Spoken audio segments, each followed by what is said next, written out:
UFOs are back in the news. It's kind of interesting. I was watching the news the night before last, and they were talking about the Pentagon releasing information about UFOs. And apparently, there is an abundance of information, including videos that they had that they weren't revealing to the public, and somehow the cat got let out of the bag. Um, One way in particular is pilots, military pilots, and even commercial airline pilots started talking about things they would see in the sky that didn't look like anything man-made, and they were described as aircrafts. And through a series of rigmarole, I say rigmarole because it's just a bunch of stuff that doesn't warrant even being talked about, but through a series of rigmarole, they kind of put the Pentagon in a hammerlock and made it say uncle. And so they said that there are UFOs out there, and they said that the sightings are more prolific than they led the public on to believe. But they kind of said it without admitting it. And I know that sounds crazy, kind of strange, but they said something to the effect of, yeah, we are seeing strange crafts. And they're also saying that they can tell that these crafts aren't man-made. So it's not like China or the Russians or anybody like that have developed some new kind of technology and they're spying on us and that kind of thing. But they confirmed that these things aren't man-made, but they wouldn't say that they're from out of this world. So they kind of admitted it without admitting it. But what do you believe? You believe in UFOs? I was listening to a talk show on the radio a couple of days ago, and they were talking about different things, current events, and they would allow people to call in a station and express their views. And it's pretty interesting, some of the things people think. People have some pretty bizarre beliefs, and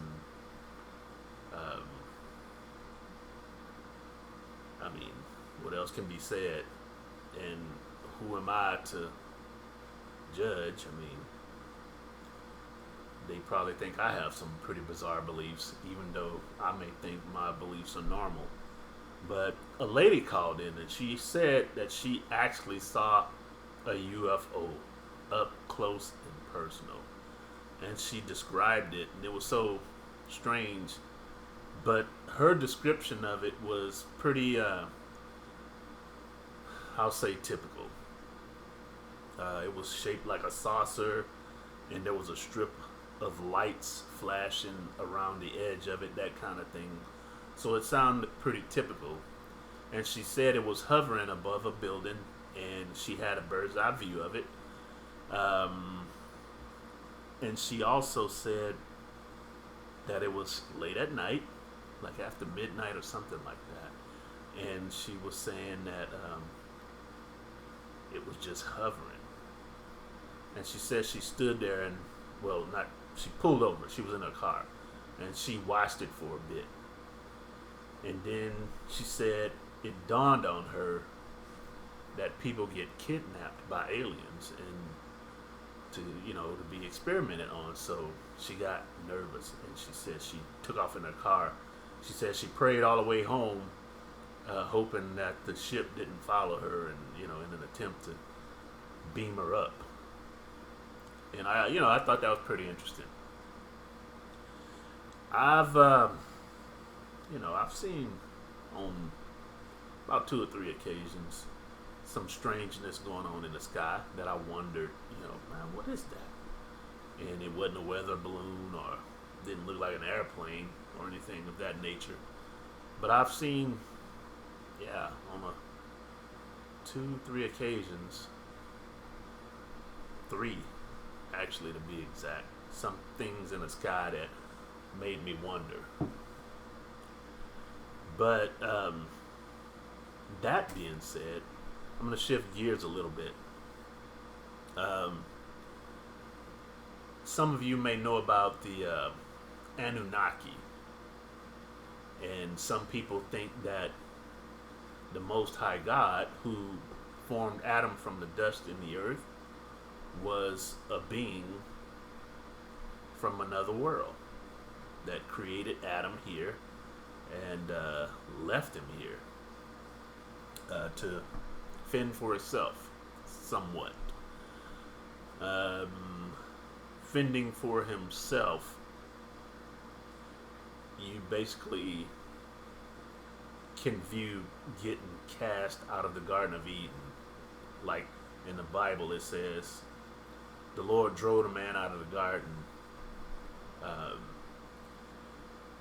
To me, I mean, if you correlate it to the story of the Anunnaki, that means that he was sent out in a way to be on his own. And think about Abraham, who was told he'd be the father of many nations. He got a visitation from God, and God told him to get up and go to a land that I will show you. And that's what he did. He got up and got out of his father's house, went to a land that he was shown. And then at that time, three beings appeared to him. And they asked, hey, where's your wife? And he, if I remember correctly, Sarah was around, and I think she was kind of eavesdropping on the conversation. And the Bible described, like, if you depend on what version you have,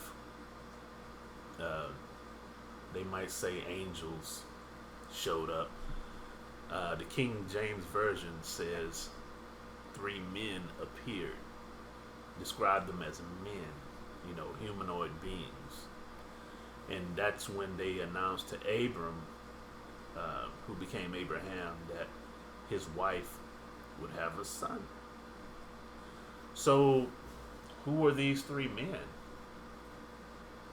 I mean, were they Anunnaki? You never know. But when I correlate the Anunnaki with these beings in the Bible, I guess the most compelling story would be Moses. When he went and rescued the Hebrews from Egypt. And while they were in the wilderness of Sinai, they saw the feet of the Most High God.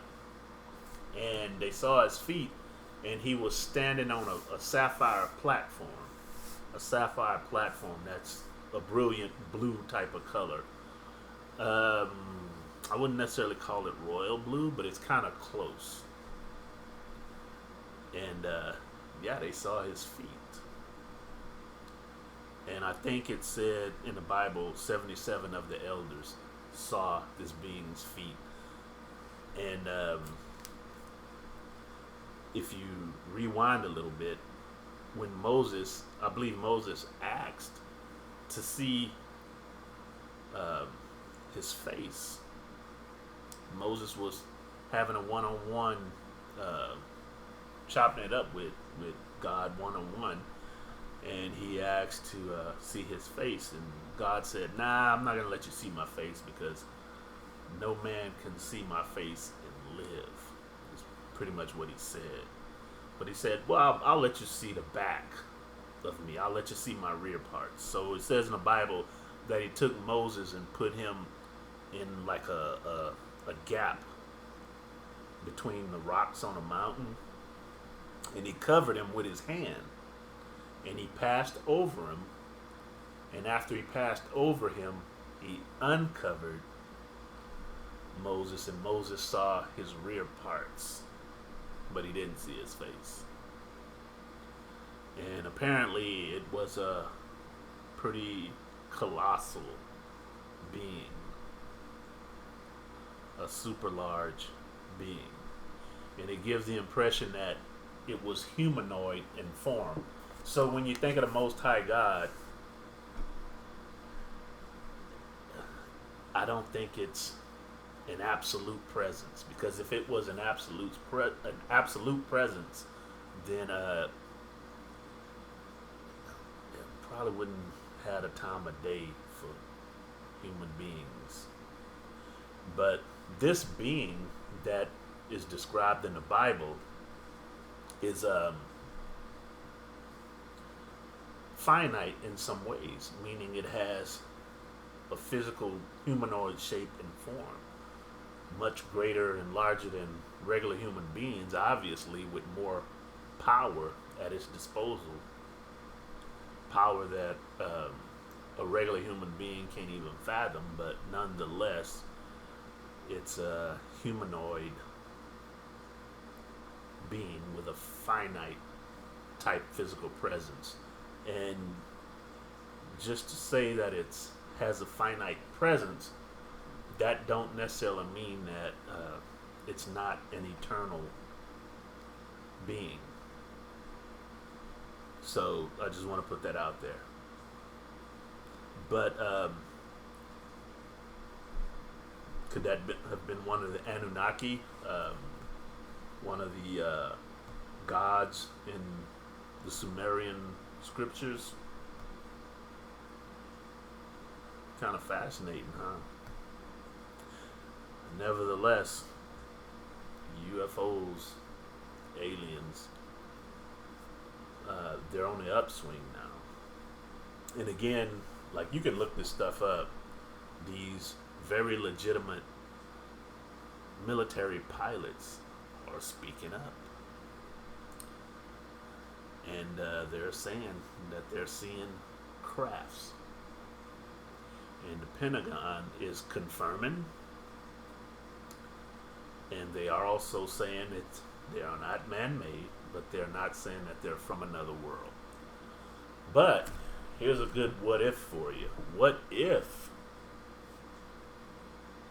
they're the Anunnaki and they're coming back to